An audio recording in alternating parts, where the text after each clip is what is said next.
Merhaba arkadaşlar, kanala ve yeni videoya hoş geldiniz. Bugünkü videomda sizlere yeni indikatörümüz Rolling Long Trade Pro'dan bahsedeceğim.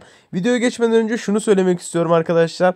Gerçekten 2,5-3 yıldır şu işi yapıyorum. İndikatör kodluyorum ve şu şekilde güzel, muazzam çalışan bir teknik analiz göstergesi daha önce hiç yapmamıştım. Biliyorsunuz bizim Future Slot indikatörümüz de var fakat bunun kadar başarılı değildi teknik analizde. Bunun üzerine çalışıp yoğunlaşmak istiyordum fakat şöyle de bir iddiam vardı. Hem teknik analiz indikatörü olsun hem de al-sat yapabilirim. Al-sat butonları çıksın, al-sat label'ları çıksın. Hem de aynı zamanda bunu bota bağlayabilirim arkadaşlar. Bot üzerinden otomatik bir şekilde alım satım da yapalım. Hem de sadece kesişimlere göre, yani trend destek ve dirençlerinin bizlere fiyatın değmiş olduğundaki vermiş olduğu tepkimeye göre alarm da kurabilelim istiyordum. Yani hem alsatçıları hem botçuları hem de teknik analizcileri memnun edecek bir gösterge yapmak istiyordum. Evet, şu anda bunu başarmış bulunuyorum ve şunu söylemek istiyorum. Eğer bu videoya başladıysanız, videoyu izlemeye devam etmeye karar verdiyseniz lütfen videoyu bölmeyin veya atlamayın. Çünkü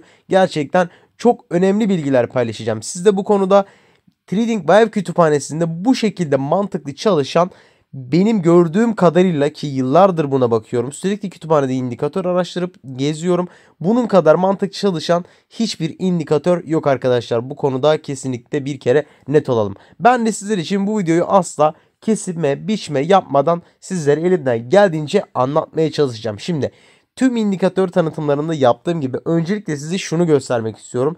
Bir repaint testi almak istiyorum. Hemen şu şekilde bir repaint testi yapalım. Repaint testi yapılırken de ben birazcık indikatörün çalışma prensibi konusunda sizleri bilgilendirmeye çalışacağım.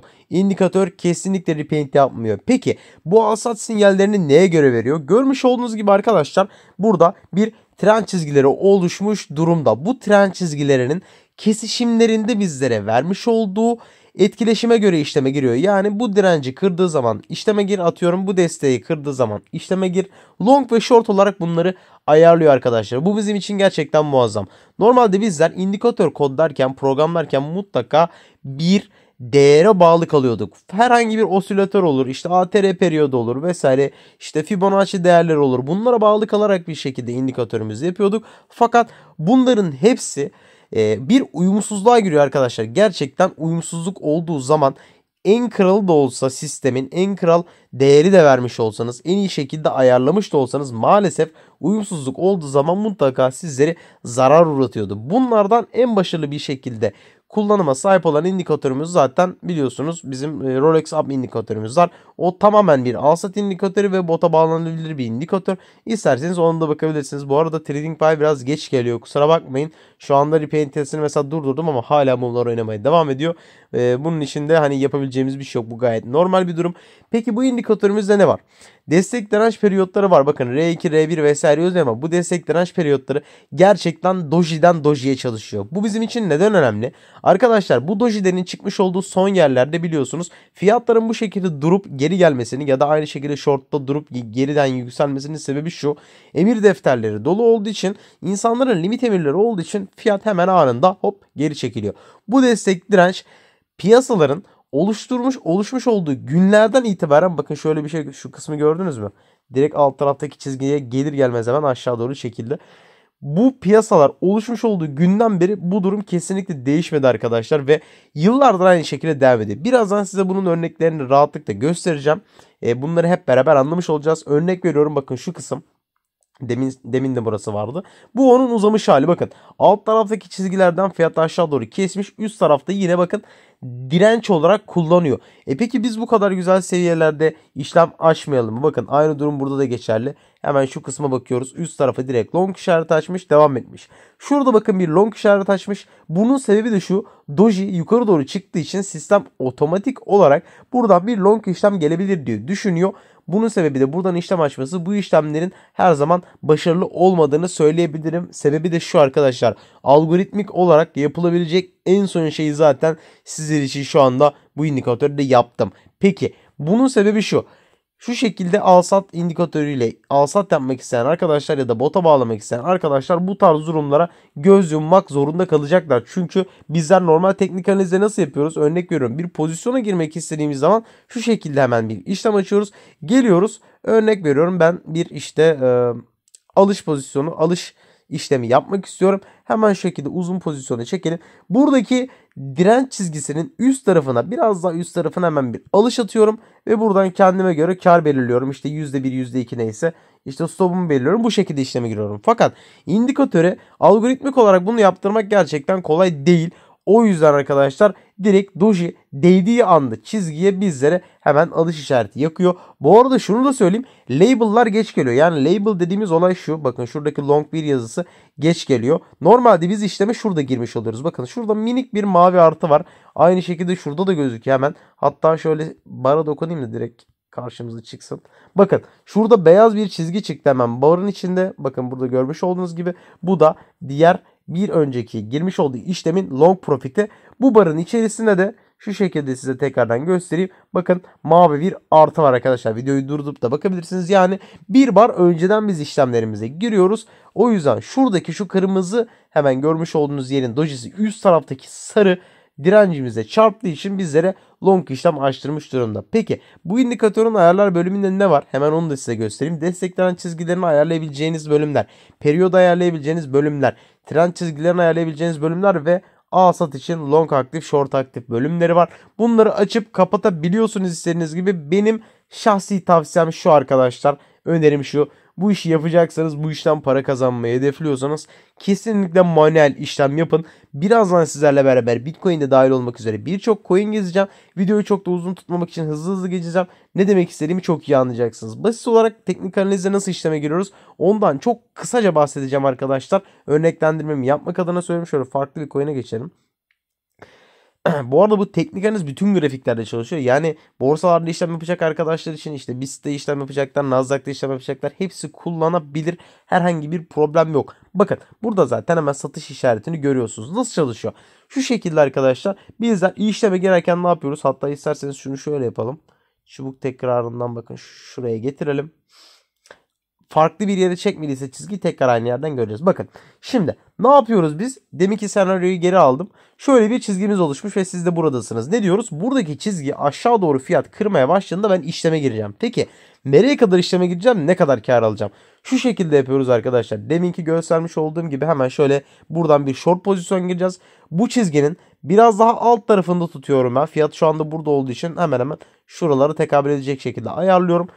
Kar kısmımı da S3 ve S1 var bakın. Buradaki en yakın desteği ben garanti bir kazanç almak için bu şekilde yapıyorum. En yakın desteği tutuyorum. Üst taraftaki mavi R1 R2 upper yükseliş trendinin olduğu kısma doğru da stopumu belirliyorum. 1.45 stop olarak %2 de kar olarak bunu ayarlıyorum arkadaşlar. Şimdi tekrar oynatmadan da neler yaptığına bakacağız.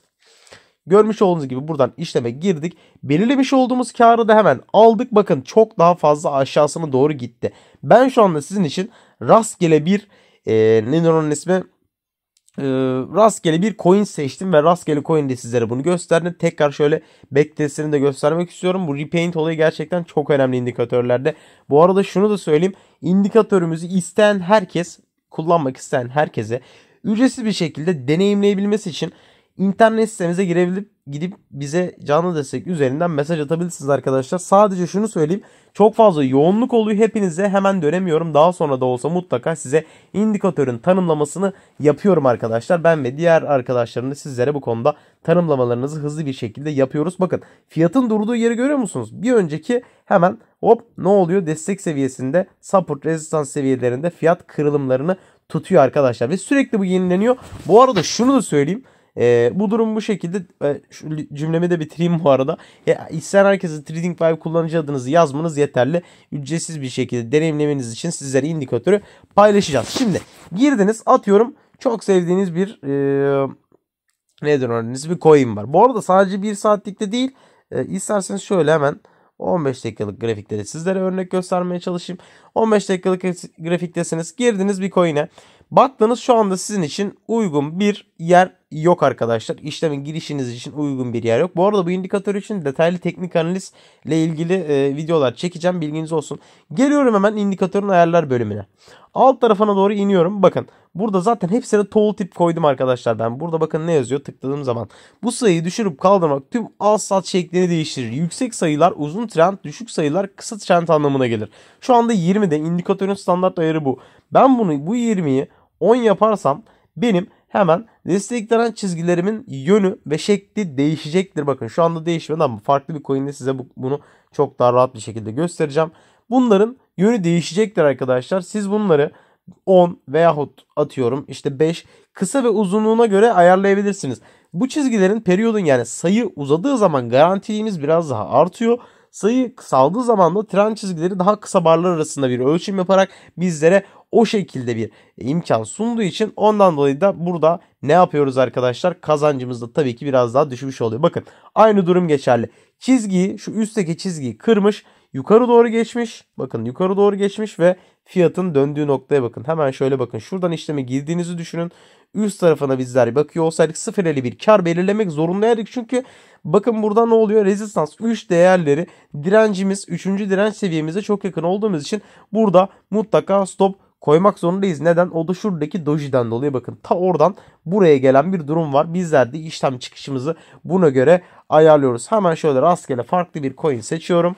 Ve sizlere tekrardan şu trend olayını bir kez daha rahatlıkla anlatmaya çalışacağım. Şimdi bakın trendler çok kısa oldu fakat mantıklı mı? Evet mantıklı. Yine bu durum burada işe yaramış.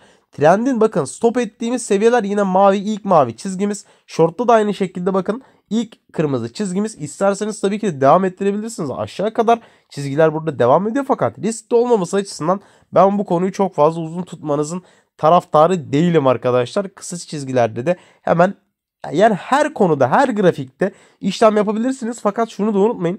Teknik analizde şu kesinlikle çok önemli. Yüksek dakikalarda ciddi anlamda karlılığınız çok daha garantilenmiş durumda olacaktır. Herhangi bir profesyonel trader'ın yayınına katılın. Herhangi bir trade yapan insanın grafiğine bakın, mutlaka bu şekilde sağa sola saçma şekilde gözüken çizgiler çiziyorlar ve buna göre işlem açıyorlar. Arkadaşlar bu artık gerçekten kanıtlanmış bir gerçek. Bunlara göre işlem açarsak bizler ancak başarılı olabiliriz. Bunun dışında yapacağımız her şey bizleri çok ciddi anlamda riske taşıyacaktır. Çünkü bu indikatöre örnek veriyorum. Buradaki çizmiş olduğu çizgi gerçekten kusursuz. Fiyatın buradan yukarı çıkması ayrı. Buradan aşağı döndükten sonra tekrardan buraya destek alıp yukarı çıkması apayrı bir durum arkadaşlar. Bakın satıcılar bu trend çizgisini gördüğü için bakın ciddi bir hacimle tekrardan aşağı vurmaya çalışıyor. Fakat bizler burada ne oluyor? Alıcıların yine burada emir olduğu için yukarı doğru bir çıkış söz konusu arkadaşlar. Dediğim gibi bu indikatörün kullanımı kolay değil. Bununla ilgili mutlaka bir eğitim almak gerekiyor. Ben uzun yıllardır yani indikatör kodlamaya başlamadan önce de teknik analizde işlem yaptığım için yani bu serüvenim oradan geliyor. Ondan dolayı hiçbir problem yok. Bunların hepsini sizlere YouTube kanalında da yine anlatmaya devam edeceğim. Şimdi bu atıyorum bu coin'i çok beğendik. Örnek veriyorum. Hemen şu şekilde geldik 20'yi 10 yapalım. 10 yaptığım zaman zaten destek direnç periyotlarının ayarlamaları bu arada daha farklı arkadaşlar. Bilginiz olsun. Onları da hemen size göstereceğim.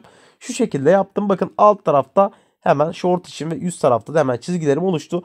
Bu çizgilerin doğrultusunda bakın ne oluyor? Bizler ne demiştik arkadaşlar? Hemen dedik ki çizginin biraz daha üst kısmına geldiği zaman fiyat işleme girelim. Yerimizi de şuraya belirleyelim. Atıyorum 0.52 kar. Fakat ne oluyor? Burada bu fiyat yukarı çıktıktan sonra daha sonra geri çekilmeler olabiliyor. Burada da stoplarımızı neye göre belirliyoruz arkadaşlar? Bunu tabii ki kendinize göre mutlaka bir yüzde koyun. Hani onu da baştan söyleyeyim. Şu kısımları belirleyebilirsiniz stop olarak kendiniz arkadaşlar. Bunun da yine direkt çizginin üstü değil bir tık daha altını yapmanız lazım. Çünkü burası zaten destek seviyesi. Fiyat buraya sekip yukarı çıkması için bu çizgi var aşağıda. Siz bu çizginin tam üstüne veya üst tarafına koyarsanız ya da çizgiye koyarsanız stop olursunuz. Fiyatın tepkisi olmadan, tepkime yapmadan direkt stopunuzu kaybetmiş olursunuz. Yani işlemin stopunu nereye koyacağınızı ve nerede kar alacağınızı işleme girmeden zaten belirlemiş olmanız gerekiyor. Çoğu insan diyor ki işte ya şu çizginin üstünden fiyat kırdı girdim hop aşağı girdi stop oldum. Yani stop olacağın yeri bilmediğin için ona göre işleme girmeniz çok zor oluyor. Yani bu çizgi burada olmasaydı burada olsaydı yani şimdi bakardım karım 0.50 stopum %2 atıyorum. Bu işleme girilir mi? Girilmez. O yüzden bizler de işlemlerimizi bu şekilde çok daha mantıklı bir periyotta yapmaya çalışalım. Evet. Son kez olarak farklı bir coin'le ya da şöyle Bitcoin'le sizlere örnek vermeye çalışayım. Hemen Bitcoin paritesi üzerinden de. Bu arada BIST'te vesaire de çalışıyor bu kesinlikle kusursuz bir şekilde. Onu da başka bir videoda sizlere anlatmaya çalışacağım. Çünkü bu video şu anda zaten 15 dakika oldu. Çok fazla sizleri sıkmak istemiyorum. Uzun videolar biliyorum keyfinizi kaçırıyor ama gerçekten önemli bir indikatör olduğu için bu kadar uzun tutuyorum. Bakın farkındaysanız al-sat noktalarını hemen sadece indikatörün giriş kısmında sizlerle paylaştım. Onun dışında çok fazla uzatmak istemedim bu konuyu.